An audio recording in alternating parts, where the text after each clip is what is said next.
Today's meeting of the Velshi Band Book Club is an unusual one. It begins with the story of a book. Not the story in the book, but the story of the manuscript itself. A manuscript that was written in a dangerous time by an author who refused to stay silent in the face of war and injustice. A writer who hid his precious manuscript so that it might survive a war that he knew he might not survive. This is the story of Volodymyr Vakulenko's story. Last summer, the New York Times' Andrew E. Kramer and Maria Varenikova published this beautiful, heartbreaking story of Vakulenko's manuscript and its odds-defying journey to publication. They told the story of a book that was full of ideas deemed so dangerous to the occupying Russian force that its author had to literally bury it underground so that it would not be destroyed. In 2022, the Ukrainian author Volodymyr Vakulenko was living in his birthplace, a small village in the eastern region of Ukraine, just outside of Kharkiv.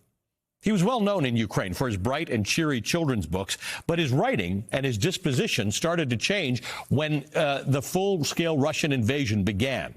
As Volodymyr's town lost power and internet and phone service, its connection to the outside world, he began to write, not lyrical children's stories to which he was accustomed, but a war diary. He wrote, quote, "Today is the 10th day of the occupation. I understand that these manuscripts will end up in the hands of the FSB, that's Russia's primary security and intelligence agency. However, I still hope to hand them over to international organizations in case of a prolonged occupation so that they will be governed by the rules of the international community," end quote. He continues, "You get used to everything. The main thing is who you remain amidst all this. The Grad explosion stopped bothering me at all." He's referring here to a type of Russian rocket attack. "I'm not afraid of dying suddenly, but I have no privilege to die. I'm not alone, so I have to survive," end quote. Anticipating his capture by Russian forces, Vakulenko buried his manuscript under a cherry tree in his yard. Shortly after that, Vakulenko was kidnapped by the Russian army and shot. His body was later found in a mass gravesite near Kharkiv. Meanwhile, on the other side of the country, in western Ukraine, in Lviv, was this woman, Victoria Amelina, an author of 2 novels and 2 children's books, the mother of a 10-year-old son. When the war broke out, she began volunteering to help the war effort, sorting medicine, moving boxes of supplies, and collecting money. But her connection to the world of writers within Ukraine inspired her to do something else. She wrote, quote, "I want to write a book of reportage on those who are documenting the war," end quote. Victoria began working with Truth Hounds, a non-governmental group documenting Russian war crimes. A few days after Ukraine liberated parts of the Kharkiv region back in September of 2022, she passed through the little village where Volodymyr Vakulenko lived and buried his war diary before he was kidnapped and killed. Victoria had heard of Volodymyr's kidnapping, and though his fate was not yet known, she wanted to interview his parents to get their witness statements about her fellow writer's disappearance. When Volodymyr's father said that he believed that there was a manuscript hidden somewhere in the yard, Victoria helped him find it and dug up the manuscript from underneath the cherry tree. Victoria posted this picture of the manuscript, still covered in soil, on Twitter. She wrote, "I just finished a foreword to the diary my colleague Volodymyr Vakulenko had written during his occupation of his village before being abducted and killed. This parcel I found in the soil is about to become a book. My little mission is almost complete," end quote. Volodymyr's book, titled I Am Transforming, a diary of occupation and selected poems, was published 9 months after Victoria uncovered it in June of 2023. It's available on Ukrainian bookshelves today. For more than a year from the start of the war, Victoria Amelina dedicated her life to collecting the stories of the war in Ukraine. She visited the front lines and other liberated territories. She found witnesses. She collected testimonies and writing from those who had survived and from those who didn't. She planned to leave Ukraine with her son later that summer in 2023 to attend a residency at a university in Paris. Before she was set to depart, she sent a friend the file of her unfinished book of reportage. She expressed concern that if a missile were to hit, quote, "This document can stay with you just in case." 4 days later, on June 27, 2023, Victoria was killed in a missile strike on a pizza parlor, where 64 others also died. Victoria Amelina's book, which was incomplete at the time of her death, was published this year. It's called Looking at Women, Looking at War, a War and Justice Diary. Here's what she wrote of Volodymyr Vakulenko, quote, "By March 28th, he will be in captivity, tortured, or already dead. His war notes will be in the black Ukrainian soil, waiting to be found one day," end quote. Later in the book, she writes, quote, "The quest for justice has turned me from a novelist and a mother into a war crime researcher. Over the last year, I have photographed shell holes in library walls and the ruins of schools and cultural centers. I've recorded the testimonies of survivors and eyewitnesses of atrocities. I've done this to uncover the truth, to ensure the survival of memory and give justice and lasting peace a chance," end quote. In May of last year, the printing plant in Kharkiv that had published Volodymyr's war diary was completely destroyed in a Russian missile attack that killed at least 7 people. The printing plant was responsible for about a third of Ukraine's overall book printing capacity. But despite this all, these stories, depressing though they are, have galvanized the literary and publishing community in Ukraine. Ukrainian authors, editors, and publishers are fighting to keep Ukrainian literature alive, and the demand for Ukrainian stories is higher than it's ever been throughout the country and around the world. After the break, I'll speak to Yaroslav Trofimov. He's a Ukrainian-born author and journalist about his new book about the war and why access to literature is so crucial to a war-torn country like Ukraine. All right, before the break, I told you some heartbreaking stories about Ukrainian authors, journalists, and publishers working to keep Ukrainian literature alive. Joining me now is Yaroslav Trofimov. He's the chief foreign correspondent for the Wall Street Journal. He's the author of several books, including the new historical novel, No Country for Love. Yaroslav, thank you for being with us. We appreciate you taking your time this morning. You recently wrote a piece in the Wall Street Journal titled, "Russia Wants to Erase Ukraine's Future and Its Past." And you detail the Soviet-era atrocities that Russia committed against Ukraine, from famine to the mass murder of the Ukrainian people in the 30s. You write about how intellectuals of the time, writers, historians, artists, teachers, they were specifically targeted and murdered, not incidentally. So this is very close to Ukrainian authors. I want to just quote from what you wrote. "The war that Russia is waging against Ukraine and that President Trump says he's determined to end by opening talks with the Kremlin isn't just about territorial gains or global power projections. It is fundamentally a struggle over historical memory," end quote. Tell me about this historical memory for Ukrainians.